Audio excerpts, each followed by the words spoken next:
কুদসে গিয়ে ঝাল এই নাগা উইংস খেয়ে আমার অবস্থা তো পুরাই খারাপ। এত পরিমাণে ঝাল লাগছিল যে ঝালে তো আমি কোনো কথাই বলতে পারছিলাম না। হ্যালো এভরিওয়ান, কেমন আছেন সবাই? আশা করছি সবাই খুব ভালো আছেন। সেদিন হঠাৎ করে একটু বাইরে ঘুরতে বের হয়েছিলাম আর গিয়েছিলাম কুদস রেস্টুরেন্টে, আর সেখানে গিয়ে খাবার অর্ডার দিয়ে দিলাম। এই তো আমরা মা মেয়ে মিলে খাচ্ছি, আবার সেটা আবার ভিডিও করছিলাম আমি। এখানে ফ্রেঞ্চ ফ্রাই নিয়েছিলাম সাফওয়ানার জন্য, আর এরপর আমি বার্গারটাকে বের করে নিলাম। আমরা ড্রিঙ্কস নিতে চাচ্ছিলাম, বাট বাবু ছিল সাথে, তার জন্য তারা আমাদেরকে সাজেস্ট করলেন যে যেহেতু তাদের ড্রিঙ্কসে সোডা অ্যাড করা হয়, এটা বাচ্চার জন্য বেশ একটা ভালো হবে না, এজন্য আর আমরা ড্রিঙ্কসটা নিইনি।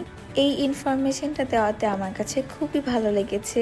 এরপর তো এই নাগা উইংস খাচ্ছিলাম। এই নাগা উইংসটা খেয়ে তো আমার এত পরিমাণে ঝাল লেগে গিয়েছিল, আমি শুধু পানি খেয়েই যাচ্ছিলাম আর খেয়েই যাচ্ছিলাম, কোনো কথাও বলতে পারছিলাম না, এত পরিমাণে ঝাল লেগেছিল। প্রচণ্ড পরিমাণে ঝাল ছিল, এই জন্য ঝাল কমাতে তাড়াতাড়ি আমি বার্গারটা নিয়ে খেয়ে নিলাম। এই তো আমার আজকের ভিডিও। আল্লাহ হাফেজ সবাইকে।